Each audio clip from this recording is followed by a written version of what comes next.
இயேசு கிறிஸ்துவின் பரிசுத்தமுள்ள நாமத்தில் உங்கள் அனைவருக்கும் இந்த மனமார்ந்த வாழ்த்துக்களை தெரிவித்துக் கொள்கிறோம். ஆண்டவருடைய இரக்கத்து நிமித்தம் மறுபடியும் தேவ வசனத்தை உங்களோடு பேசும்படியான ஒரு சந்தர்ப்பத்தை கொடுத்த தேவனுக்கு நன்றி. தேவனாகிய கர்த்தர் நல்லவர், அவர் போதுமானவராகவே இருக்கிறார். இந்த காலை வேளையிலே கிறிஸ்துவனுடைய சகல ஆசுவத்தினுடைய நன்மைக்கும் ஆசுவத்துக்கும் விளக்கமாய் வேத வசனங்களை சற்று தியானித்து இந்த நாளில் கர்த்தருடைய இரக்கத்தை பூர்ணமாய் பெற்றுக்கொள்ளும்படி கர்த்தனுக்கு தயவு செய்வாராக.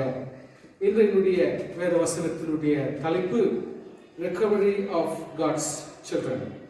ஸோ கர்த்தருடைய பிள்ளைகள் எப்பேற்பட்ட விசுவாசியாக இருந்தாலும் நாம் இழந்ததை மறுபடியும் பெற்றுக்கொள்வதுதான் நமக்கு நல்லது. நாம் எதை இழந்தோம், எதையெல்லாம் இழந்திருக்கிறோம் என்று சற்று கூட யோசித்து கர்த்தருடைய ஆசீர்வாதத்திலே நாம் பூர்ணப்பட்டவர்களாக இருக்க தேவன் நமக்கு தயவு செய்வாராக. இந்த நாளில் கர்த்தருடைய ஆசீர்வாதத்தை பூர்ணமாய் பெற்றுக்கொள்ள recovery of God's children. Recovery என்று சொன்னால் என்ன உங்களுடைய மனதிலே தோன்றுகிறது? What you need to recover, how to recover, in what way you need to recover. Actually அதை கொஞ்சம் கூட புரிஞ்சு கொள்ள முடியுமானால் it's nothing but regain. We need to regain what we lost in our lives and retain, or if we say we need to renew or acquire again. To renew, we need to acquire things. We need to find out again or stand up after fall. இதை சரியாய் புரிந்து கொள்ள முடியுமானால் restitution, compensation. So கர்த்தருடைய பிள்ளைகள் எப்படி ஆகிலும் நான் இழந்ததை அதே அளவுக்கு, அதை பார்க்கிலும் அதிக அளவுக்கு பெற்றுக்கொள்ள வேண்டுமானால் we need to compensate the things or regain the things, or I could be able to say bring back or reposition. So கர்த்தருடைய பிள்ளைகளை இந்த ஒரு ரெக்கவரி என்ற தலைப்பிலே கர்த்தருடைய தயவை, தேவனுடைய ஆசீர்வாதத்தை கர்த்தருடைய பிள்ளைகள் பூர்ணமாய் பெற்றுக்கொள்ள இன்று நாம் வேத வசனத்திலே சற்று தியானமாய் நாம் நேரத்தை செலவழிப்போமாக. அந்த ரெக்கவரியிலே வித்தியாசமான சப்ஜெக்ட்ஸ்கள் உண்டு. ஒன்று, we need to have a certainty. எந்த ஒரு காரியத்திலும் ஒரு குறிக்கோள் உள்ளவர்களாக முன்னேற வேண்டும். நாம் எதை துவங்க வேண்டுமானாலும், எதை பெற்றுக்கொள்ள வேண்டுமானாலும் நமக்கு ஒரு குறிக்கோள் அவசியம். So when you need to recover, you need to have a certainty in what we are doing. எதை செய்ய வேண்டும், எப்படி செய்ய வேண்டும், எப்படிப்பட்ட நோக்கத்தோடு செய்ய வேண்டும், எந்த நோக்கத்துக்காக செய்யப்படுகிறது என்பதை புரிந்து கொண்டால் அந்த நோக்கமானது ஆசீர்வாதமாக முடியும். இரண்டாவதாக, எவ்வளவு நோக்கம் இருந்தாலும் ஆண்டவருடைய ஆசீர்வாதம் நம்மேல் வராவிட்டால் நம்முடைய நோக்கம் நிறைவேற முடியாது. So, number 2, we need to have God's blessings. Number 3, தேவன் நம்முடைய வாழ்க்கையிலே செயல்பட வேண்டும். நம்முடைய வாழ்க்கையிலே எதையும் நாம் பெற்றுக்கொள்ள முடியுமானால் தேவன் நம்முடைய வாழ்க்கையிலே செயல்பட வேண்டும். அதற்கு தகுதியான குணாதிசயங்களோடு நாம் தேவனிடத்திலே செயல்பாட்டை ஆரம்பிக்க வேண்டும். அப்பொழுது மட்டும்தான் ஃபோர்த் பாயிண்டாக அவுட்கம், அதனுடைய விளைவை நாம் சந்திக்க முடியும். So கர்த்தருடைய பிள்ளைகள், unless you have a certainty in what you are doing, number 2, the blessing from the Lord, number 3, the God's activity in human life, number 4, outcome cannot be a reality. So கர்த்தருடைய பிள்ளைகள் எப்பொழுதுமே you should be very careful that you are not drifting away. கர்த்தருடைய ஆசீர்வாதத்திலும் நம்முடைய கொள்கையிலேயும் நம்முடைய செயல்பாட்டிலேயும் வழுகுகிறவர்களாக இல்லாமல் கர்த்தருக்குள் உறுதிப்பட்டவர்களாக இருப்பதே நமக்கு நலமாயிருக்கும். ஆனபடினாலே இப்படிப்பட்ட ஒரு 4 கருத்துக்களோடு இந்த ரெக்கவரி என்ற ஆவிக்குரிய கர்த்தருடைய பிள்ளைகளுடைய மறுபடியும் ஆண்டவருடைய ஆசீர்வாதத்தை பெற்றுக்கொள்ளக்கூடிய, பூரண நன்மை பெற்றுக்கொள்ளக்கூடிய கருத்தை நாம் சற்று ஆராய்ந்து பார்ப்போம். வாசிப்போம். யோபு எழுதின புத்தகம் 19ஆம் அதிகாரம் 25ஆம் வசனம். Job chapter 19 verse 25. ಯೋಬನು 19ನೇ ಅಧ್ಯಾಯದ 25ನೇ ವಚನದಲ್ಲಿ ಓದ್ತೇವೆ, என் மீட்பர் உயிரோடு இருக்கிறார் என்றும் அவர் கடைசி நாளில் பூமியில் மேல் நிற்பார் என்றும் நான் அறிந்திருக்கிறேன். நமக்கு ஒரு நிச்சயம் இருக்க வேண்டும். தேவன் ஒருவர் இருக்கிறார், என்னை மீட்டுக் கொள்கிற ஒருவர் இருக்கிறார், அவர் உயிரோடு நம்மோடு இருக்கிறார் என்ற நிச்சயத்தோடு நாம் காணப்பட வேண்டும். அதோடு கூட அவர் துவக்கம் மாத்திரமல்ல, அவர் கடைசி நாட்களிலும் நம்மோடு ஜீவிக்கிறார் என்பதை நாம் உணர்ந்தவர்களாக இருக்க வேண்டும்.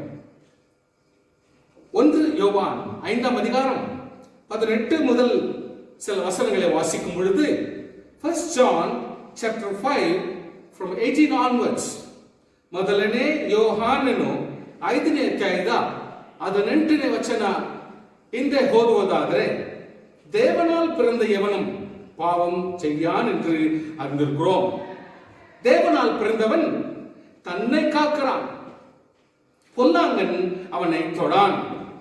கர்த்தருடைய பிள்ளைகளே, தேவனுடைய பிள்ளைகள் பாவம் செய்ய மாட்டார்கள் என்று நாம் அறிந்திருக்கிறோம். அதைத்தான் நிச்சயம் உள்ளவர்களாக நம்முடைய வாழ்க்கை ஆரம்பிக்க வேண்டும். தேவனால் பிறந்தவன் தன்னை காத்துக் கொள்ள வேண்டும். ஆனபடினாலே தேவனுடைய பிள்ளைகள் எப்பொழுதுமே தன்னை காத்துக் கொள்ளுவர்களாக, தன்னை காக்கிற ஒருவர் இருக்கிற நிச்சயத்தோடு செயல்படுவது நமக்கு அவசியம்.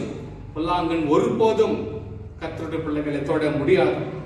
நாம் தேவனால் உண்டாயிருக்கிறோம் என்று உலகம் முழுவதும் பொல்லாங்கனுக்குள் கிடக்கிறது என்றும் அறிந்திருக்கிறோம். நிச்சயம்தான். உலகத்தினுடைய செயல்பாடுகளை பார்க்கும் பொழுது உலகம் அவனுக்குள் இயங்கிக் கொண்டிருக்கிறது என்பதை நாம் அறிந்திருக்கிறோம். அன்றியும் நாம் சத்தியம் உள்ளவரை அறிந்து கொள்வதற்கு தேவனுடைய குமாரன் வந்து நமக்கு புத்தியை தந்திருக்கிறார் என்று அறிவோம். அவருடைய குமாரன் இயேசு கிறிஸ்து எனப்பட்ட சத்தியம் உள்ளவருக்குள் இருக்கிறோம்.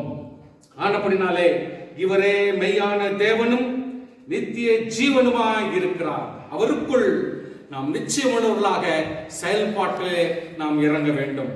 கர்த்தருடைய பிள்ளைகளே, என்னாகமும் 23ஆம் அதிகாரம் 18 முதல் 20ஆம் வசனம் வரை வாசிக்கும் பொழுது, 18 அல்லது 19ஆம் வசனத்தில் வாசிக்கும் பொழுது, நம்பர்ஸ் சாப்டர் 23 verse 19, ಅರಣ್ಯಕಾಂಡ 23ನೇ ಅಧ್ಯಾಯದ 19ನೇ ವಚನದಲ್ಲಿ ಓದುವುದಾದರೆ, பொய் சொல்ல தேவன் ஒரு மனிதன் அல்ல, மனமாற அவர் மனுபுத்திரனும் அல்ல.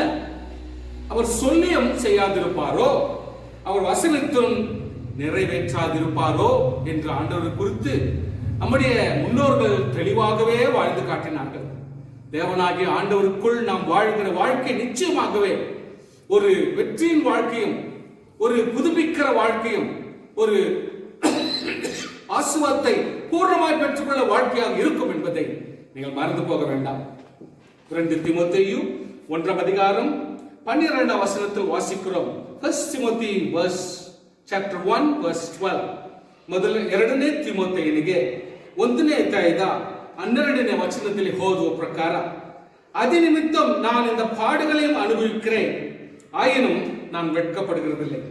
ஏனென்றால் நான் விசுவாசித்தவர் என்னார் என்று அறிவேன். நாம் எப்பொழுதுமே யாரை விசுவாசிக்கிறோம் என்று நிச்சயமுள்ளவர்களாய் இருப்பது நமக்கு எப்பொழுதுமே நல்லது. நான் அவரிடத்தில் ஒப்புக்கொண்டதை அவர் அந்நாளில் வரைக்கும் காத்துக்கொள்ள வல்லவராயிருக்கிறார் என்று நிச்சயம் இருக்கிறேன். So we need to, அதாவது நிச்சயம் உள்ளவர்களாகவே நாம் செயல்பட வேண்டும் என்பதுதான் உண்மை. ரோமருக்கு எழுதின நிருபம் 8ஆம் அதிகாரம் 31 வசனங்களை வாசிக்கும் பொழுது, ರೋಮನ್ಸ್ ಚಾಪ್ಟರ್ 8 verse 31 onwards, ರೋಮಾ ಪುರದವರೆಗೆ 8ನೇ ಅಧ್ಯಾಯದ 31ನೇ ವಚನದಿಂದ ಓದುವರಾದರೆ, இவைகள் குறித்து நாம் என்ன சொல்லுவோம்? தேவனுடைய பட்சத்தில் இருந்தால் நமக்கு விரோதமாக இருப்பவன் யார்? கர்த்தர் நம்மோடு கூட இருக்கிறார் என்று சொன்னால் எப்படிப்பட்ட நோய் தாக்க முடியும்? எப்படிப்பட்ட வேதனை நமக்கு வர முடியும்?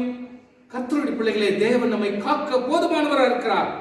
தம்முடைய சொந்த குமாரன் என்றும் பாராமல் நம்ம எல்லாருக்காக அவரை ஒப்பு கொடுத்தவர். அவரோடு கூட மற்ற எல்லாவற்றையும் நமக்கு அருளாதிருப்பது எப்படி? ஒரு கேள்வியோடு கூட கர்த்தருடைய பிள்ளைகள் நிச்சயமுள்ளவர்களாக we need to recover. தேவன் தெரிந்து கொண்டவர்கள் மேல் குற்றம் சாட்டுகிறவன் யார்? தேவனே அவர்களை நீதிமான்கள் ஆக்கியிருக்கிறார். கர்த்தருடைய பிள்ளைகளே, நம்மளை நீதிமான் ஆக்கிறவர் ஒரு மனுஷன் அல்ல, தேவன். ஆனபடினாலே யாரும் நம்மை குற்றம் சாட்ட முடியாதபடிக்கு நாம் வெற்றி உள்ள வாழ்க்கை வாழ்வதுதான் நம்முடைய வாழ்க்கையில தகுதியா இருக்கும் என்று விசுவாசிக்கிறேன். ஒரு காரியத்தையும் கூட சற்று நாம் ஞாபகத்தில் கொள்ள வேண்டும். எரேமியா 12 அதிகாரம் 5 ವಚನ. Jeremiah chapter 12 verse 5. ಎರೇಮಿಯನಿಗೆ ಪ್ರವಾದನೆ ಪುಸ್ತಕ 12ನೇ ಅಧ್ಯಾಯದ 5ನೇ ವಚನ. நீ காலாட்களோட ஓடும்போதே உன்னை இழக்க பண்ணினார்களானால் குதிரைகளோட எப்படி சேர்ந்து ஓடுவாய்? விசுவாசியே, அடுத்து சொல்லப்படுகிறது, சமாதானம் உள்ள தேசத்திலே நீ அடைக்கலம் தேடினால் யோர்தான் பிரவாகித்து வரும் பொழுது நீ என்ன செய்வாய்? எவ்வளவு ஒரு அழகான ஒரு தேவனுடைய வசனம் என்று பாருங்கள். கர்த்தருடைய பிள்ளைகளே, நாம் காலாட்கள் நடைபாதையிலே போகிற நடைபாதையில் இருக்கும் பொழுதே நாம் முடியாமல் சோர்வுக்குள்ளும் மற்றவர்களை குற்றப்படுத்திக் கொண்டு இன்னொரு மேல் குற்றத்தை சாட்டிக் கொண்டு ஏதாவது ஒரு ரீசன் யார் மேலே சொல்லிக் கொண்டு நம்முடைய வாழ்க்கையை நடத்தி கொண்டிருந்தால் குதிரைகள் ஓடு போல அது கூட சேர்ந்து ஓடுகிற காலம் வந்தால் நம்ம எப்படி நடப்போம்? நாம் நார்மலான ஒரு வாழ்க்கை வாழ கட்டத்திலே நாம் இக்கட்டிலேயும் இங்கே இவர்களை குறை சாற்றிக் கொண்டு அவர்களை குறை சாற்றிக் கொண்டு அவர்கள் மேல் தான் யாருக்கு மேலெல்லாம் வெறுப்பு இருக்கிறதோ அவங்க மேலெல்லாம் குற்றம் சாட்டிக் கொண்டு வாழ்ந்தோம் என்றால் இப்படிப்பட்ட இக்காட்டான காலத்திலே, இப்படிப்பட்ட கொரோனா வைரஸ் காலத்திலே நீ எப்படிப்பட்ட சமாதானம் உள்ளவர்களாய் வாழ முடியும்? ஆண்டவர் சொல்லுகிற வார்த்தையை சற்று கூட நாம் தியானிக்க வேண்டும். சமாதானம் உள்ள தேசத்திலே நீ அடைக்கலம் தேடினால், சமாதானமாக வாழக்கூடிய இடத்திலேயே யாராவது எனக்காக ஜெபிப்பார்களா, யாராவது எனக்கு உதவி செய்வார்களா, யாராவது என்னை நடத்துவார்களா அப்படின்னு சொல்லிட்டு உங்களுடைய ஒவ்வொரு கோணத்திலையும் நீங்கள் யோசிக்க முடியுமானால், இப்படிப்பட்ட இக்கட்டின் காலத்தில் உனக்கு யார் உதவியாக வருவார்? தேவன் ஒருவரை தவிர, தேவனுடைய பரிசுத்த ஆவியை தவிர, தேவனுடைய மகிமையை தவிர, தேவனுடைய பிரசன்னத்தை தவிர உனக்கு யார் உதவியா இருக்க முடியும்? ஆனப்படினால சிந்தித்து பாருங்கள். கர்த்தருடைய கரம் கர்த்தருடைய பிள்ளைகள் எப்பொழுது இருக்கிறது என்பதை புரிந்து கொண்டு சமாதான நாட்களிலே நாம் அருமையாக வாழ்ந்து காட்டினால், இப்படிப்பட்ட யோர்தான் பிரவாகிக்கும் காலகட்டத்திலே நாம் வெற்றியாய் வாழ தேவன் நமக்கு உதவியாக இருப்பார். காலாட்களோடு ஓடும் பொழுது நம்முடைய குடும்பத்தோடும் சபையோடும் மற்ற ஜனங்களோடும் அருமையாய் வாழ்ந்து காட்ட முடிந்திருந்தால் நிச்சயமாக இப்படிப்பட்ட இக்கட்டான காலங்களிலும் நாம் ஜெயிப்போம் என்பதை மறந்துவிட வேண்டாம். அடுத்தபடியாக இரண்டாவது கருத்துக்கு செல்வோம். God's blessing. கர்த்தர் எப்பொழுதுமே அவருக்காக நிச்சயம் உள்ளவர்களாய் ஓடும் பொழுது அவர் நமக்கு ஆசீர்வதிக்கிறார் என்பதுதான் நிச்சயம். அந்த வசனத்தில் சிற்று தியானிப்போம். பிலிப்பியர் 4 அதிகாரம் 19 வசனம். Philippians chapter 4 verse 19.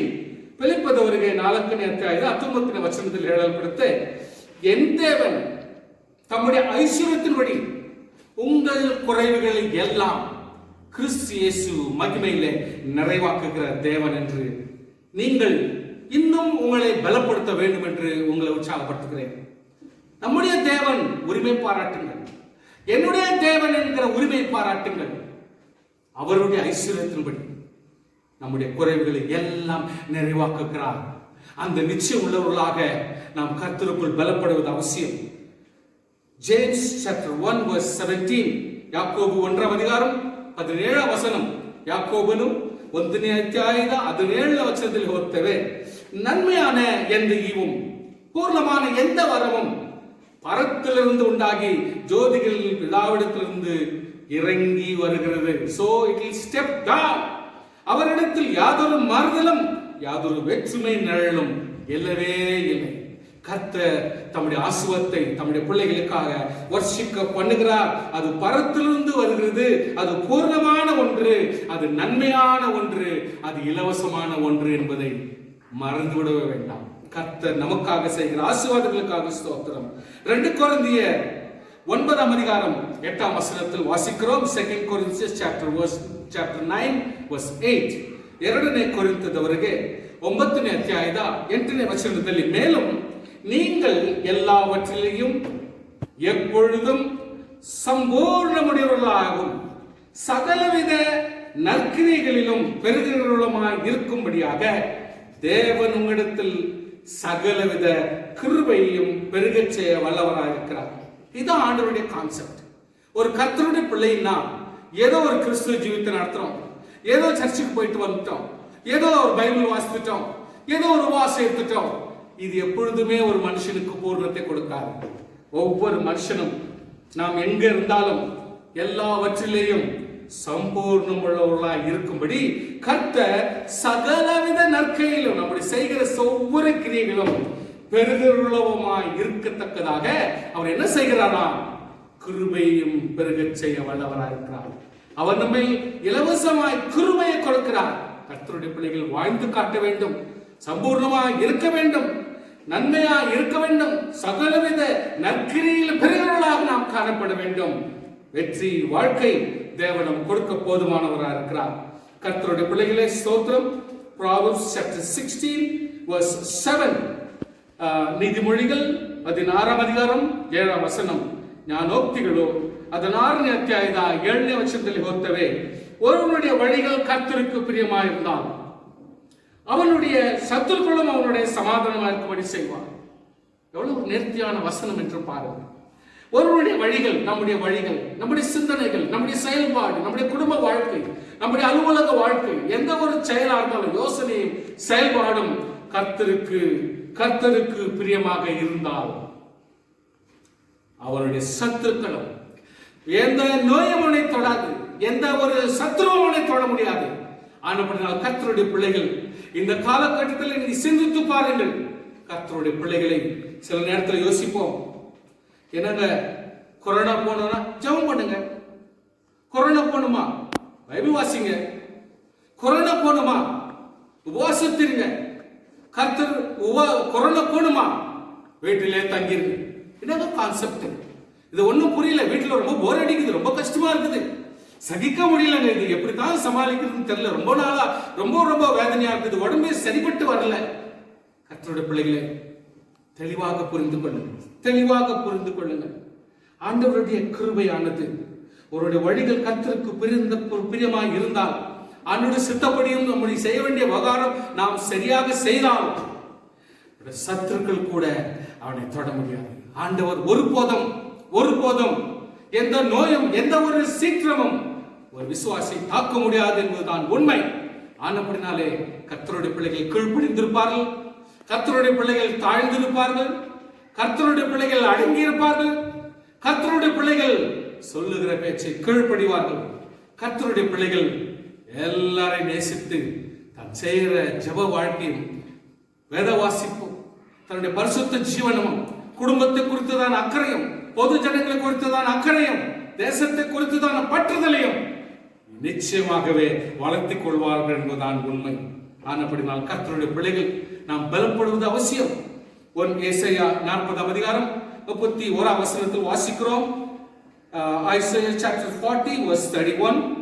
ಐಸಾಯನು 40ನೇ ಅಧ್ಯಾಯದ 31ನೇ ವಚನದಲ್ಲಿ ಓದ್ತೇವೆ, கர்த்தருக்கு காத்திருக்கிறவர்களோ, தேவ சமூகத்திலே காத்திருக்கிறவர்கள், தேவ சமூகத்திலே ஜெபிக்கிறவர்கள், தன்னுடைய வீட்டிலே ஒரு இடத்தை ஆயத்தப்படுத்தி ஆண்டவர் சமூகத்திலே தரித்திருக்கிறவர்கள் என்ன நடக்கும் தெரியுமா? புது பலன் அடைந்து. This is what I'm saying, recovery again. புது பலன் அடைந்து கழுகுகளை போல சட்டைகள் அடித்து எழும்புவார்கள். கர்த்தருடைய பிள்ளைகளே, நீ ஓடினாலும் இளைப்படையாது, நீ நடந்தாலும் சோர்ந்து போகாது. ஏனென்றால் கர்த்தருடைய blessings, கர்த்தருடைய ஆசீர்வாதம் நம்ம இருக்கிறது. கர்த்தருடைய பிள்ளைகள் புரிந்து கொள்ளுங்கள். உதாரணத்துக்கு சொல்கிறேன். எஸ்தர் உடைய புத்தகம், எஸ்தர் 2ನೇ அத்தியாயம் 15ನೇ வசனம். எஸ்தருக்கு தன்னை காண்கிற எல்லார் மேலும் கண்களிலும் தயவு கிடைத்தது. இதை செய்கிறது யார்? அவங்க நல்லவங்களா சொல்றாங்க, இவ்வளவு உதவியா இருந்தாங்க, இவ்வளவு ஆசீர்வாதமா இருந்தாங்க. கர்த்தருடைய பிள்ளைகளே, மனுஷனை சிந்திக்கிறாயா? அதை செயல்படுத்துகிறவரை கர்த்தர், அதை உருவாக்குகிறவர் கர்த்தர். எல்லாரும் உண்மையில் தயவா இருக்க செய்கிறது எது? அது தேவனுடைய கிருபை, தேவனுடைய இரக்கம். அந்த இடத்துல வாசிக்கிற 17 வசனத்தில், ராஜா சகல ஸ்திரீகளை பார்க்கிலும் எஸ்தர் மேல் அன்பு வைத்து சகல கன்னிகைகளை பார்க்கிலும் அவளுக்கு அவன் சமூகத்தில் அதிக தயையும் பட்சமும் கிடைத்தது. சோ நாம் அறிந்து கொள்கிற சத்தியத்தை புரிந்து கொள்ளுங்கள். தேவனாகிய கர்த்தர் ஒருவருக்கு இரக்கம் காட்டாவிட்டால் நாம் இரக்கம் பெறுவது எப்படி? ஒரு மனுஷனால் வருகிறது அல்ல, இது தேவனால் வந்தது என்பதை நாம் அறிந்து கொள்ள வேண்டும். இன்னொரு எடுத்துக்காட்டை உங்களுக்கு நான் தைரியப்படுத்த சொல்லுகிறேன். தாவீது கோலியாத் என்ற விஷயத்திலே 1 சாமுவேல் 17ஆம் அதிகாரம் 47ஆம் வசனத்திலே 1 சாமுவேல் chapter 17:47 ಮೊದಲನೇ ಸಾಮುವೇಲನಿಗೆ 17ನೇ ಅಧ್ಯಾಯ 47ನೇ ವಚನದಲ್ಲಿ ಓದ್ತೇವೆ. கர்த்தர் பட்டயத்தினாலும் ஈட்டியினாலும் ரட்சிக்கிறவர் அல்ல என்று இந்த ஜனக்கூட்டம் எல்லாம் அறிந்து கொள்ளும். யுத்தம் கர்த்தருடையது, அவர் உங்களை எங்கள் கையில் ஒப்புக் கொடுப்பார் என்றான். கர்த்தருடைய பிள்ளைகளே, ராஜாவாகிய சவுல் தவித்திருக்கிறார். இஸ்ரவேலின் அதிபதிகள் அதிகமாக பயப்பட்டிருக்கிறார்கள். ஒவ்வொரு போர் சேவகனும் தன்னுடைய போர் வீரத்தாலே வீரத்தை காட்ட முடியவில்லை. தேசமே பயந்திருக்கிறது. கர்த்தருடைய பிள்ளையே, ஆனால் ஆடு மேய்க்கிற ஒரு மேய்ப்பனா இருந்த தாவீதுக்கு வந்த ரோஷம் எப்படி? அவனுக்கு வந்த ஒரு ஆர்வம் எங்கே? கர்த்தருடைய பிள்ளைகளே, உன்னை ஒருவேளை ஆளுநர் மதிக்காமல் போயிருக்கலாம். ஒருவேளை உன்னை ஒரு பொருட்டாக எண்ணாத ஒரு ஸ்தலத்தில் நீ இருக்கிறவரா இருக்கலாம். ஆனால் கிறிஸ்துவனுடைய வைராக்கியமும் கிறிஸ்துவனுடைய அன்பும் கிறிஸ்துவின் மேல் உள்ள அந்த ஆசீர்வாதமான எண்ணங்களும் நோக்கங்களும் குறிக்கோளும் சரிபட்டிருக்குமானால் ஆண்டவர் உன்னிடத்தில் தான் வெற்றியை தேவன் எதிர்பார்க்கிறார். அப்படிப்பட்ட ஒரு சிறு வாலிபன் போர்ச்செவிகனாய் இல்லாதிருந்தாலும் அவனுடைய உள்ளத்திலே தோன்றுகிற ஒரு ஆவேசம், ஒரு ஆவிக்குரிய ஆவேசம், அல்லது ஒரு வெற்றியினுடைய ஆவேசம், அல்லது ஒரு சீர்திருத்தத்தினுடைய ஒரு துவக்கம் என்ன? கர்த்தர் ஒரு பட்டயத்தினாலும் ஈட்டினாலும் மட்ட அல்ல ரட்சிக்கிறது. ஆண்டவருடைய கிருபை ஒரு மனுஷனிடத்தில் இருந்தால் போதும், தேவன் வெற்றியை தருவார். நான் அல்ல, நான் ஒரு பொருளாக இந்த இடத்தில் இருந்தாலும் வெற்றியை கொடுக்கிறவர் கர்த்தர். ஆனபடினாலே வெற்றியை தருகிற தேவன் என்பதை நாம் புரிந்து கொள்வது அவசியம். ஒரு வசனத்தை உங்களுக்கு தைரியப்படுத்தி தேவனுடைய ஆசீர்வாதத்தை குறித்துதான வார்த்தையை சொல்கிறேன். எக்லெசியாஸ்டஸ் 5th chapter 19th verse. பிரசங்கி 5ஆம் அதிகாரம் 19ஆம் வசனம். ಪ್ರಸಂಗಿ 5ನೇ ಅಧ್ಯಾಯದ 19ನೇ ವಚನದಲ್ಲಿ ಓದ್ತೇವೆ. தேவன் ஐஸ்வர்யத்தையும் சம்பத்தையும் எவனுக்கு கொடுத்திருக்கிறாரோ அவன் அதிலே புசிக்கவும் தன் பங்கை பெறவும் தன் பிரயாசத்தில் மகிழ்ச்சியாக இருக்கவும் அவனுக்கு அதிகாரம் அளிப்பது தேவனுடைய அனுக்கிரகம். அத்தனுடைய பிள்ளைகள் சற்று கூட சிந்திக்க வேண்டும். இதெல்லாம் நம்முடைய பிரயாசம், நம்முடைய திறமை, நம்முடைய முயற்சி என்று சொல்லி நாம் நம்மிலே பெருமை பாராட்டிக் கொள்ள வேண்டாம். சற்று புரிந்து கொள்ளுங்கள். தேவனாகிய கர்த்தர் ஒரு கர்த்தருடைய வாழ்க்கையிலே, கர்த்தருடைய பிள்ளைகளுடைய வாழ்க்கையிலே ஐஸ்வர்யத்தையும் சம்பத்தையும் ஏன் கொடுக்கிறார் தெரியுமா? தேவன் மகிமைப்பட வேண்டும். அதே நேரத்திலே அந்த ஆசீர்வாதத்திலே நீ புசிக்க வேண்டும். அந்த பங்கை பெறவும் பிரயாசத்திலே மகிழ்ச்சியா இருக்கவும் உனக்கு தேவன் அனுக்கிரகம் பண்ணுகிறார் என்பதை நீ மறந்து போக வேண்டாம். ஹல்லேலூயா. தேவனாகிய கர்த்தர் உனக்கு அனுக்கிரகம் பண்ணுகிறார் என்பதை நீங்கள் மறந்து போக வேண்டாம். மூன்றாவது பாயிண்ட்ல பேசுகிறேன். God's activity in human life. கர்த்தர் மனுஷருடைய வாழ்க்கையிலே செயல்பட வேண்டும். மனுஷருடைய வாழ்க்கையிலே கர்த்தர் ஊடுருவி வர வேண்டும். அவர் நம்மோடு கூட ஒன்றுக்கு ஒன்றாய் செயல்பாட்டிலே இறங்க வேண்டும். கர்த்தருடைய செயலை நம்முடைய வாழ்க்கையிலே நடப்பிக்கிறதை ஜனங்கள் காண வேண்டும். கர்த்தருடைய பிள்ளைகளே, ஒரு எக்ஸாம்பிள் உங்களுக்கு சொல்கிறேன். அதாவது எலிசாவுடைய வாழ்க்கையிலே 2 Kings chapter 4 verse 3 and 4. 2 ರಾಜಾக்கள் 4ஆம் அதிகாரம் 3-4 ವಚನத்திலே 2ನೇ ಅರಸುಗಳು 4ನೇ ಅಧ್ಯಾಯದ 3-4ನೇ ವಚನದಲ್ಲಿ ಹೋಗ್ತೇವೆ. No oil until the vessels were gathered. தெளிவாக சொல்லப்படுகிறது. அப்பொழுது அவன் எலிசா சொல்லுகிற தீர்க்கதரிசி ஒரு தீர்க்கதரிசியுடைய மனைவியை பார்த்து அவள் வந்து எலிசாவோடு முறையிடுகிறார், வேதனையோடு அழுகிறார். ஆண்டவனே, என்னுடைய கணவன் அநேக கஷ்டத்திலும் வேதனையிலும் பாடுபட்டு வாழ்ந்து கடன்களை சேர்த்து விட்டு அவர் பாட்டுக்கு இறந்து விட்டார். என்னுடைய வாழ்க்கையில சகிக்க முடியாத இப்படிப்பட்ட வேதனையை நான் எப்படிதான் தீர்ப்பு என்று புரியவில்லை என்று சொல்லி ஒரு தேவ மனுஷனை நோக்கி காத்திருக்கிறார். ஆனால் கர்த்தருடைய பிள்ளைகளே, நிச்சயமாகவே நாம் அறிந்து கொள்ள முடியும். அவன் போய் சொன்னது, நீ போய் உன்னுடைய அயல் வீட்டுக்காரர் எல்லாரிடத்திலும் அநேகம் வெறும் பாத்திரங்களை கேட்டு வாங்கி வீட்டுக்குள்ளே போய் உன் பிள்ளைகளுடன் உள்ளே நின்று கதவை பூட்டு. எவ்வளவு அழகான ஒரு சந்தர்ப்பம் பாருங்க. ஒவ்வொரு வார்த்தையும் உங்களுக்கு நினைப்படுத்தலாக இருக்கும். இன்னைக்கு நம்ம என்ன செய்யணும்ன்றத அதை ஆண்டவர் சொல்லியிருக்கிறார். என்ன செஞ்சிருக்கிறோன்றதையும் கர்த்தர் சொல்றாரு. அந்த பாத்திரங்கள் எல்லாவற்றிலும் பார்த்து நிறைந்ததை ஒரு பக்கத்தில் வை என்றான். அவள் அவனிடத்திலிருந்து போய் தன் பிள்ளைகளுடன் கதவை பூட்டி கொண்டு இவருடைய பாத்திரங்களை அவரிடத்தில் கொடுக்க அவள் அவைகளில் வார்த்தாள். அந்த பாத்திரங்கள் நிறைந்த பின் அவள் தன் மகன் ஒருவனை நோக்கி இன்னும் ஒரு பாத்திரம் கொண்டு வா என்றாள். அதற்கு அவன் வேற பாத்திரம் இல்லை என்று சொன்னான். அப்பொழுது எண்ணெய் நின்று போயிற்று. அவள் போய் தேவனுடைய மனுஷனுக்கு அதை அறிவித்தாள்.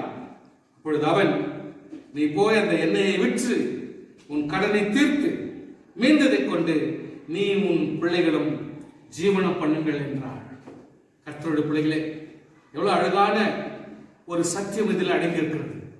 இந்த காலகட்டத்திலே நாம் செய்ய வேண்டிய ஒரு காரியம் என்னவென்றால், நாம் நம் குடும்பமும் நம்முடைய வீடு அறைக்குள் புகுந்து ஒன்று கூடி ஜெபிக்க ஆரம்பிக்க வேண்டும். தொழுது கொள்ள நேரம் எடுக்க வேண்டும். பாட்டு பாடி கர்த்தரை கனப்படுத்துற ஒரு நேரம், ஒரு நல்ல, அதாவது ஒரு தனி குடும்பம் இப்படிப்பட்ட சூழ்நிலையிலே ஜெபிக்க திறன் கொண்டதா? ஆராதிக்க முடியுமா? உன்னோட தனிப்பட்ட குடும்பம் ஏதோ ஜனங்களோடு சேர்ந்துதான் உன் செயலை செய்ய முடியுமா? அல்லது உன் குடும்பம் தனியாக கூட தேவ சமூகத்தில் இயங்க முடியுமா? எவ்வளவு அழகான டெஸ்ட். கவனித்து பாருங்க. இந்த ஸ்திரீனுடைய நிலைமையை கவனித்து பாருங்க. கர்த்தர் சொல்லுகிறபடி நாம் நம்முடைய வீடுகளிலே வெறும் பாத்திரங்களாக, குறைச்சலான சரீரங்களாக, நன்மைகளை குறைக்கப்பட்ட நிலைமையிலே நம்முடைய வாழ்க்கையிலே அநேக ஆசீர்வாதங்களை எதிர்பார்த்து நம்முடைய வாழ்க்கையிலே நாம் கதவை பூட்டி கர்த்தரை நோக்கி ஜெபித்து ஆண்டவருடைய இரக்கத்தை நாடும் பொழுது எவ்வளவு அதிகமாய் கர்த்தர் உங்களை நிரப்ப முடியுமோ, காலியா இருக்கிற வரைக்கும் உன்னுடைய மனது தெளிவாய் தாழ்ந்து கர்த்தர் சமூகத்திலே ஏற்றுக்கொள்ள அளவில் இருக்கிற வரைக்கும், உன்னுடைய நன்மைகளை நீ பூர்த்தி செய்து கொள்ளுகிற வரைக்கும், ஏற்றுக்கொள்கிற வரைக்கும் உன்னுடைய தாழ்மையும் உன்னுடைய பொறுமையும் கீழ்ப்படிதலும் இருக்குமானால் உன்னுடைய அந்த தாகத்தை கர்த்தர் நிச்சயமாக பூர்த்தி செய்வார். எதுவரைக்கும்? இனி ஒரு காலி பாத்திரம் இல்லை என்று சொல்லுகிற வரைக்கும் ஆண்டவராகிய கர்த்தர் உன்னை நிரப்புவார் என்பது நிச்சயம். இது நம்முடைய குடும்பத்திற்கு ஒரு சவாலாக இருப்பதாக, நம்முடைய தனிப்பட்ட குடும்பத்திற்கு சவாலாக இருப்பதாக, தனிப்பட்ட குடும்ப வாழ்க்கைக்கு ஆசீர்வாதமாக இருப்பதாக. உன்னுடைய கடன் பிரச்சனை உனக்கு மட்டும்தான், உன் குடும்பத்தின் பிரச்சனை உன் குடும்பத்துக்கு மட்டும்தான். கர்த்தர் அதை உனக்குள் தீர்த்து வைப்பார் என்பதுதான் நிச்சயம். கர்த்தருக்குள் நீங்கள் பலப்படுங்கள். கர்த்தருடைய பிள்ளைகளே, இது ஒரு எக்ஸாம்பிள் மாத்திரம் உனக்கு சொல்ல முடியுமானால், எலிசாவுடைய காலகட்டத்திலே நாகமான் என்பவன் குஷ்டரோகியா இருந்தான்.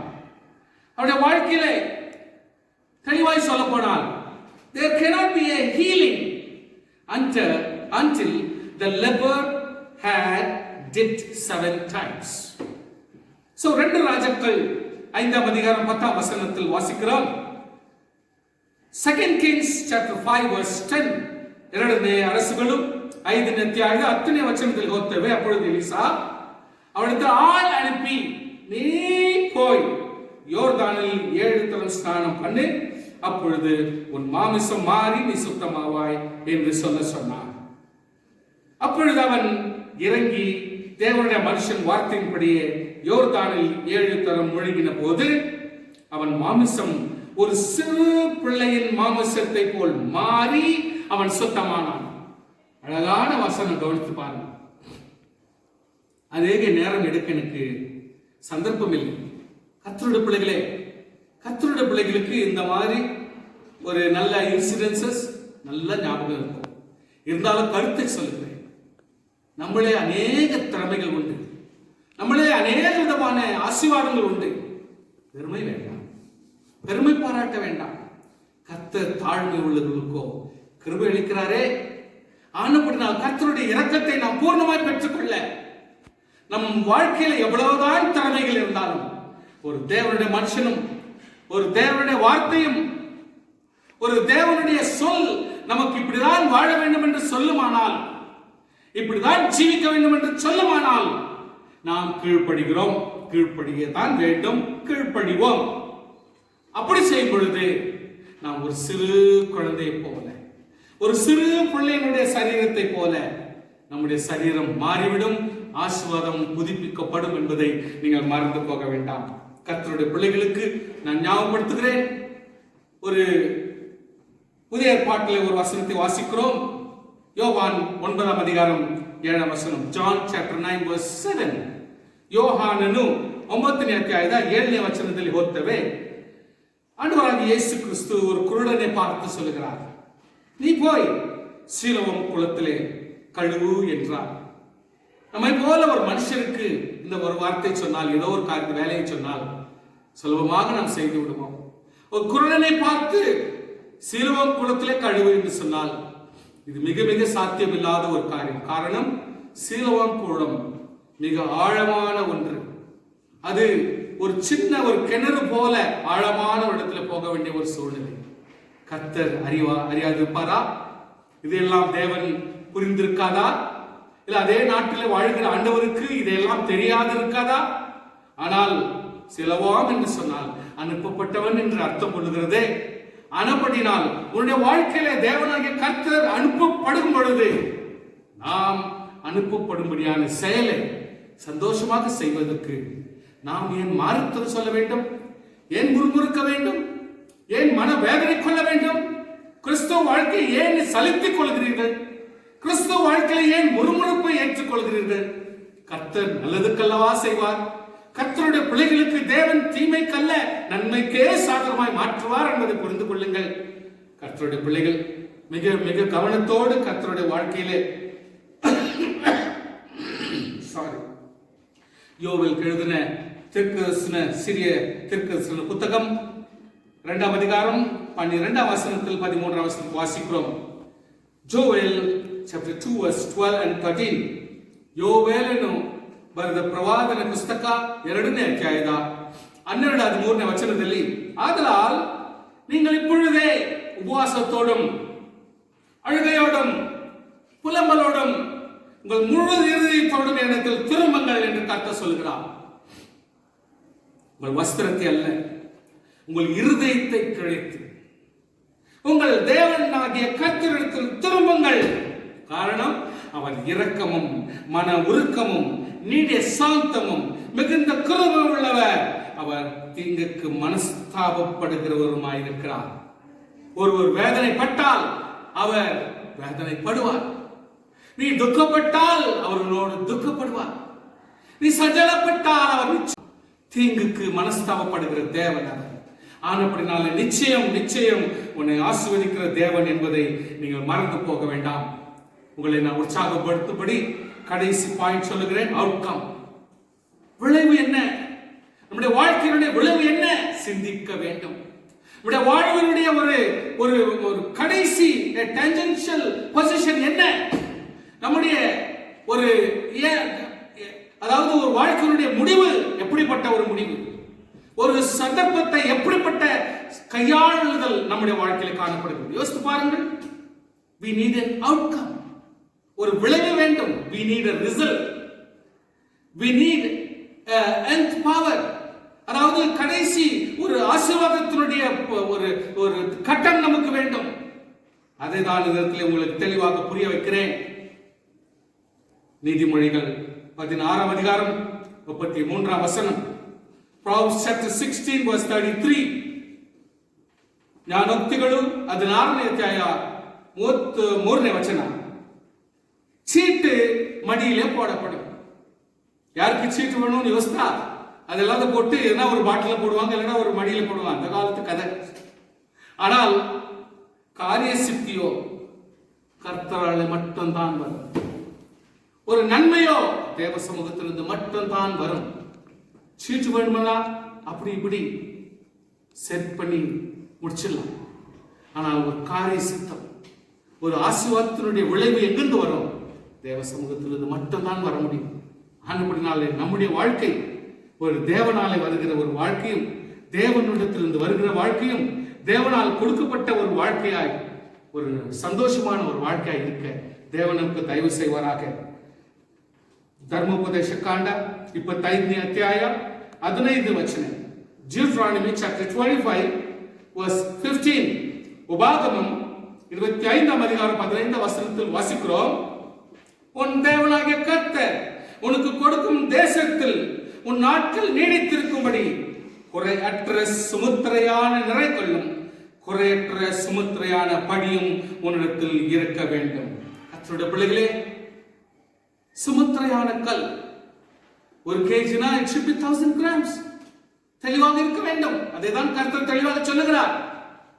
அவர் எடை குறித்து கவலைப்படுகிறாரா அல்லது உன்னுடைய வெயிட் குறித்து கவலைப்படுகிறாரா? எதை குறித்து கவலைப்படுகிறார்? நம்முடைய மனதிலே நாம் எடுக்கிற எண்ணம், திட்டம், நோக்கம், எந்த அளவிலே அளக்கிறோம், எந்த அளவிலே மதிப்பிடுகிறோம், தேவனை எந்த அளவிலே மதிக்கிறீர்கள், மனுஷனை எந்த அளவிலே மதிக்கிறீர்கள், உலகத்தினுடைய செயல்பாடுகளை எப்படி மதிக்கிறீர்கள்?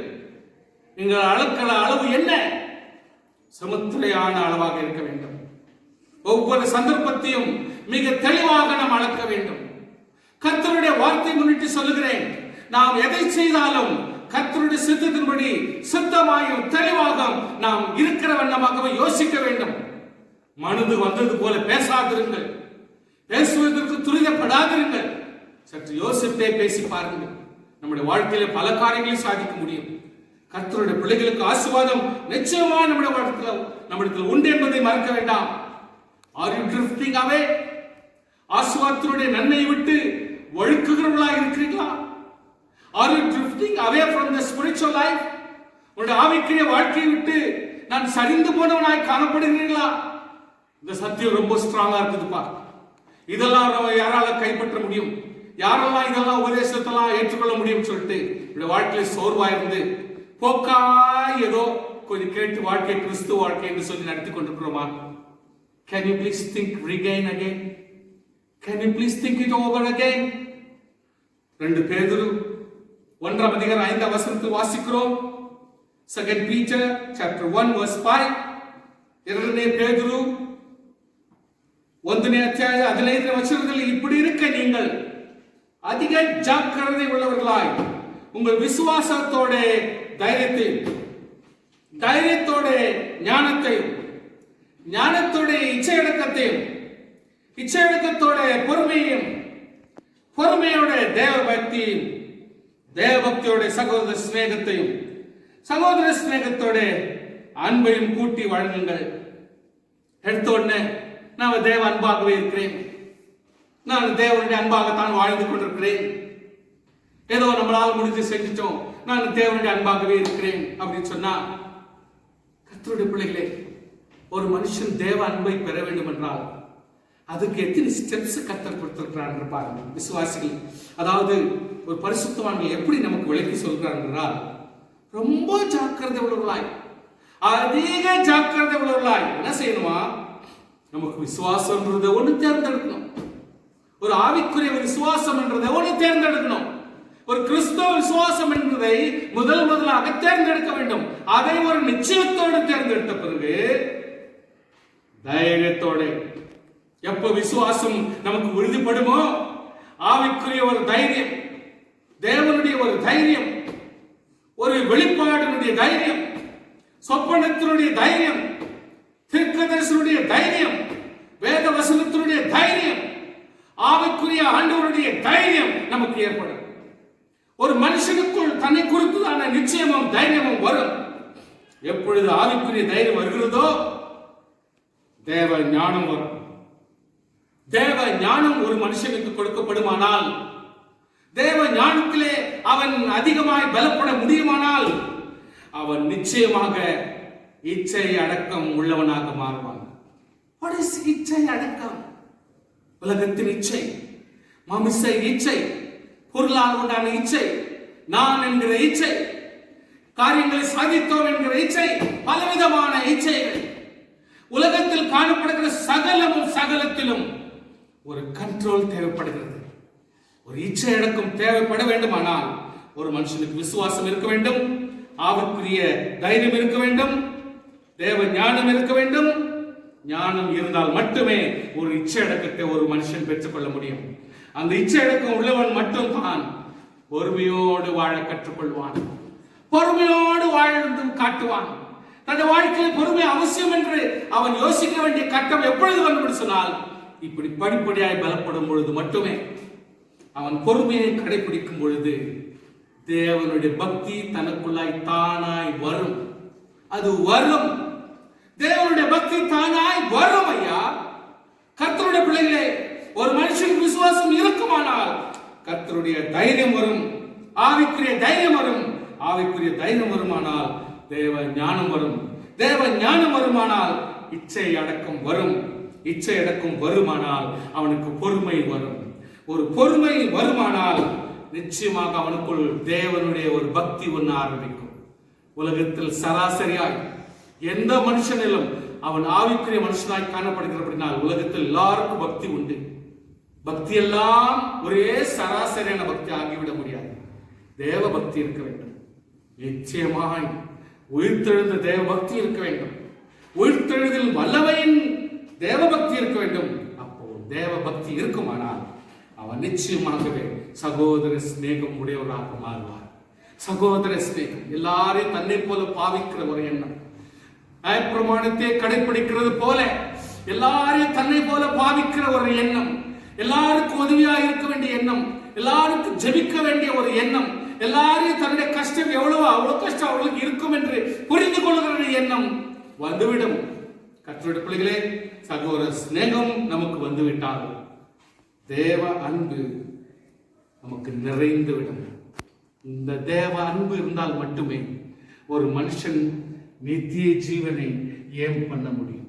கர்த்தருடைய பிள்ளைகள் ஒவ்வொருவரும் நம்முடைய இந்த அற்புதமான வாழ்க்கையில நாம் வாழ்ந்து காட்ட, இந்த அற்புதமான வாழ்க்கையில வாழ்ந்து காட்ட, இந்த ஒரு recovery in spiritual life is very very prominent and it's very necessary. So கர்த்தருடைய பிள்ளைகளே, கடைசியாக ஒரு வசனத்தை சொல்லி நான் முடித்துக் கொள்கிறேன். எபேசியர் 3 அதிகாரம் 16 முதல் 18 வரை. Ephesians chapter 3 verse 16 to 18. ಎಫೆಸದವರಿಗೆ 3ನೇ ಅಧ್ಯಾಯದ 16 ರಿಂದ 18 ವಚನವರೆಗೂ, நீங்கள் அவருடைய ஆவியினாலே உள்ளான மனுஷனில் வல்லமையை பலப்படும்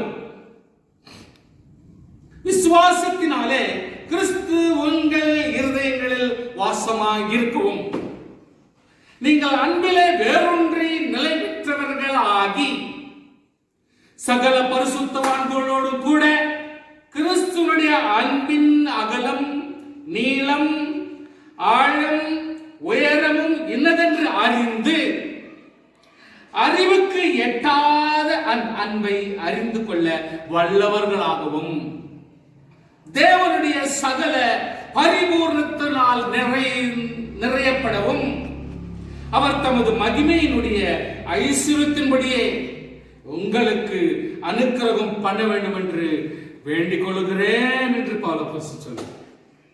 எவ்வளவு அருமையான ஒரு வாக்குத்தத்தம், கவனித்து பாருங்க. எவ்வளவு அருமையான ஒரு ஜெபம், ஒரு பரிசுத்தவான் வேண்டிக் கொள்கிற விதத்தை பாருங்கள். தேவன் உங்களை நேசிக்கிறார், ஆண்டவர்களை நேசிக்கிறார். புரிந்து கொள்ளுங்கள். Please understand.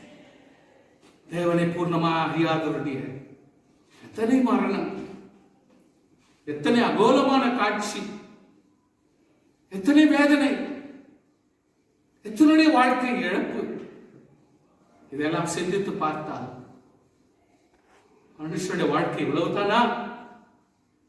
கர்த்தருடைய பிள்ளையே, தேவனை அறிந்துக்கொள். கர்த்தருடைய அன்பு உன்னை வேதனைக்கு ஒட்டாது, மரணத்துக்கு ஒட்டாது. எத்தனையோ தேவனை அறியாதவர்கள் இரண்டு மரணத்திலே காரியங்கள் முடிந்திருக்கிறது. தேவனுடைய பிள்ளைகள் என்று சொல்லிக் கொள்கிறவர்கள் கூட இன்றைக்கு உலகத்திலே தவிக்கிறார்கள். கர்த்தருடைய பிள்ளைகளே, ஒரு மருந்துக்கும் மாத்திரைக்கும் அலைகிற ஒரு சூழ்நிலை. ஞானம் பெற்றவர்கள் இன்று உயிர்க்காக போராட வேண்டிய சூழ்நிலைகள், எத்தனை வேதனை. ஏன் ஏன் கர்த்தர் இல்லாமல் போய்விட்டாரா? தேவனுடைய தயவு இல்லாமல் போய்விட்டதா? அவனுடைய ஆசீர்வாதம் குறைந்து விட்டதா? தேவனுடைய வேதம் மறைந்து விட்டதா? ஜெபம் எங்கே? வேத வாசிப்பினுடைய ஞானம் எங்கே? கர்த்தருடைய பிள்ளைகளுடைய ஆசீர்வாதமான ஆராதனை எங்கே? தேவன் மனுஷர்களுக்கு சுகம் அளிக்காமல் மௌனமாய் இருந்து விட்டாரா? அல்லது உன் ஜபங்களுக்கு பதிலளிக்காமல் மௌனமாய் இருக்கிறாரா? சிந்தித்து பாருங்க. கர்த்தர் நேசிக்கிறாரே, உண்மையில் அன்பு கூறுகிறாரே, நமக்காக ஜீவனை கொடுத்து விட்டாரே, இனி என்னத்தை செய்ய வேண்டும்? நம்மை நாமே தாழ்த்தும், நம்மை நாமே ஒப்பு கொடுப்போம். அநேக வேதனைகளும் துக்கங்களும் பல செய்திகளை கேள்விப்படும் பொழுது அவர்கள் மட்டும்தான் குற்றவாளிகள் என்று நினைக்கிறீர்களா? கர்த்தருடைய பிள்ளைகளே, கொரோனா வைரஸ்ல சாகிறவர்கள் மட்டும்தான் பாவிகள் என்று நினைக்கிறீர்களா? நாம் கர்த்தருக்கு கீழ்ப்படிந்திருப்பது மிக அவசியம் என்பதை நான் லாஜிக்காக சொல்லுகிறேன். கர்த்தருடைய பிள்ளைகள் தேவனை அறிந்திருக்கிற வரைக்கும் நமக்கு ஆசீர்வாதம். நாம் தேவனை புரிந்திருக்கிற வரைக்கும் நமக்கு ஆசீர்வாதம். We need to recover our not only emotional, we need to have a spiritual life. And கர்த்தர் கொடுத்த இந்த சரீரம் ஒரு அர்த்தம் இல்லாமல் போய்விடக்கூடாது, ஒரு அர்த்தம் இல்லாமல் போய்விடக்கூடாது. கவர்மெண்ட் அதிகாரமானாலும் கீழ்பட்டிருப்போம், என்ன வந்தாலும் கீழ்பட்டிருப்போம், எந்த வகையிலையும் கீழ்பட்டிருப்போம். கர்த்தர் நல்லதான் செய்வார், தேவன் நல்லதான் செய்வார். ஒருபோதும் உன்மேல் யோர்தான் பிரவாகிக்காது என்பதை மறந்து போக வேண்டாம். கண்ணீரை துடைத்துக் கொள். கர்த்தர் வலது பார்சத்தில் நின்று கொண்டிருக்கிறார் என்பதை மாத்திரம் நீ மறந்து விடாது. உனக்காக அவர் யுத்தம் பண்ணுவார். நீ சும்மா இருப்பாய் என்பதுதான் நிச்சயம். கர்த்தர் நிச்சயமாகவே நம் வாழ்க்கையை அற்புதமாய் ஆசீர்வதிப்பார், உலகத்தை மீட்டுக் கொள்வார். நிச்சயம் உலகத்தினுடைய ஒவ்வொரு கர்த்தருடைய பிள்ளைகளும் கூப்பிடுகிற ஜனங்களை கர்த்தர் மீட்டுக் கொள்வார் என்பதுதான் நிச்சயம். அன்றவர்கள் அதிகமாய் ஜெபியுங்கள், சோர்வுக்கிடம் கொடுக்க வேண்டாம். கர்த்தர் நிச்சயம் நம்மோடு கூட இருப்பாராக. ஆமென், ஆமென், ஆமென். நாம் ஜெபம் செய்வோம். கிருபையும் இரக்கமும் மகிமையும் நிறைந்த ஜீவனுள்ள கர்த்தாவே, வானத்திற்கும் பூமிக்கும் சகல அதிகாரம் படைத்தவரே, இந்த வேளையிலே உம் சமூகத்திலே வசனத்தை கேட்டுக் கொண்டிருக்கிற தம்முடைய பிள்ளைகள் மேல் எங்கள் தேவனுடைய அநாதி தீர்மானம் இறங்க பண்ணி, உம்முடைய வசனமும் உம்முடைய பிரசன்னமும் உம்முடைய ஆசீர்வாதமும் உம்முடைய அன்பின் அகலமும் நீளமும் உயரமும் அறியத்தக்கதாக எங்கள் தேவனுடைய அன்பை ஒவ்வொரு கர்த்தருடைய பிள்ளைகள் மேல் ஊற்றி நேசிக்கவும், உலகத்திலே ஒவ்வொரு மேலும் அன்பு காட்டவும், கிறிஸ்துவனுடைய இரக்கத்தையும் தாழ்மையிலும் பொறுமையிலும் கீழ்ப்படிதலிலும் அனுசரித்து கர்த்தருடைய ஆசீர்வாதத்தை பூர்ணமாய் பெற்றுக்கொள்ள நீ தயவு காட்டிவிடும். தேவ கிருபை ஒவ்வொரு மேலும் தங்கியிருப்பதாக. ஒருவேளை இந்த வேளையில பலவீனத்தோடு இந்த வேளையில ஜெபத்தில் உட்கார்ந்து இப்பொழுது இருப்பார்களால் உடனே சுகமாகுவதாக, இப்பொழுது சுகம் ஆகுவதாக. அப்படி ஆனப்படினால் நன்றி.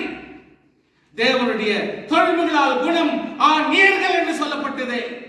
அவருடைய வசனத்தை அனுப்பி காயங்களை கட்டி குணம் ஆக்குகிறோம் என்று சங்கீதத்தில் வாசிக்கிறோமே. ஆண்டவராகிய கர்த்தர் விடுதலை செய்தபடியால் நன்றி, ஆசீர்வாதத்தை கொடுத்தபடியால் நன்றி, தைரியம் செய்தபடியால் நன்றி, ஒவ்வொருவரையும் மறுபடியும் மீட்டுக் கொண்டபடியால் நன்றி.